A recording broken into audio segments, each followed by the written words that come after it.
আমার ৬ জন সৎ কর্মচারী আছে। তোমাদেরকে তাদের সাথে পরিচয় করায় দিব।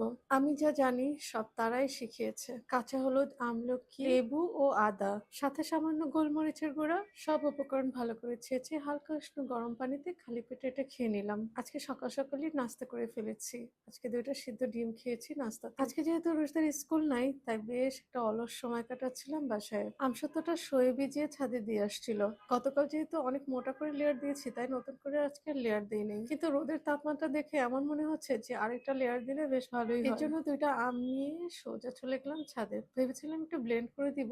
আজকে গৃহকর্মী আপা কেন জানি বলল যে না, ব্লেন্ড না করলেও চলে। গৃহকর্মী আপার কথা শোনা উচিত হয় নাই। যে দেখিয়েছে ব্লেন্ড করে দিলেই বেশি ভালো হতো। পরে বাইরে রাখা স্নেক প্ল্যান্টের পানি অনেকদিন হয় চেঞ্জ করা হয় নাই, তাই ভালো করে পানিটা চেঞ্জ করে নিলাম। কিছুদিন আগে বাসার মানি প্ল্যান্ট গাছ থেকে আমি কিছু ডাল ছেটে দিয়েছিলাম। দেখো সেগুলো থেকে শিকড়ও গজাইছে। তাদেরকে একটু ভালো করে গোসল করিয়ে নতুন করে পানি চেঞ্জ করে দিলাম। দেখো, তোমাদের সাথে যত কথা শেয়ার করি তা কিন্তু সব আমার কথা নয়। তার প্রায় সবটাই বই থেকে নেওয়া বা বই পড়া থেকে বলা।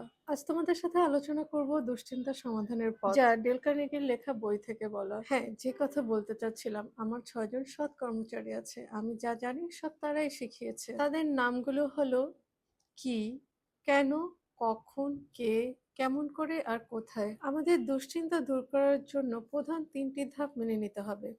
আর সেই ৩টি ধাপ হলো, প্রথমত সমস্ত ব্যাপারটা বুঝে নেওয়া চাই, তারপরে ঘটনার বিশ্লেষণ করতে চাই, এরপরে সিদ্ধান্তে পৌঁছে যাওয়া আর সেই মতো কাজ করা। আর এই সবগুলোই হচ্ছে কোনো একটা নোটবুকে বা কাগজে লিখে ফেলতে হবে। পরিষ্কার করে লিখে ফেলতে হবে কি জন্য দুশ্চিন্তা হচ্ছে, এ ব্যাপারে আমি কি করতে পারি তা লিখে ফেলা, কি করব ঠিক করে ফেলা এবং তাও লিখে ফেলা, আর সিদ্ধান্তটি সঙ্গে সঙ্গে কাজে লাগানো। উইলিয়াম জেমস বলেছিলেন, কোনো সিদ্ধান্তে পৌঁছানোর পরে তাকে কাজে লাগানোর পর এর ফলের জন্য দায়িত্ব বা দুশ্চিন্তা ত্যাগ করবেন।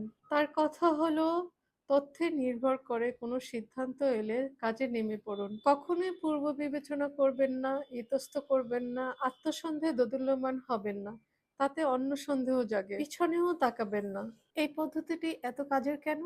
কারণ এটি চমৎকার আর সমস্যার গভীরে প্রবেশ করে। এর উপর এটির সেই চরম আর তৃতীয় নিয়ম কাজে লাগায়। কিছু একটা করুন। কিছু না করার অর্থ তথ্য সংগ্রহের উপর সব পরিশ্রমই যে ব্যর্থ হয়ে যাবে। আজকে এই পর্যন্তই। আরো অনেক বেশি কথা বলতে গেলে ভিডিওটা আরো বেশি লম্বা হয়ে যাবে। দেখো, রুশদা হচ্ছে জাপানিজ কি যেন রেসিপি তৈরি করছে, খেতে কিন্তু খুবই সুস্বাদু হয়েছিল। ভিডিওটি যদি তোমাদের কাজে লেগে থাকে অবশ্যই কমেন্ট করে জানাবে।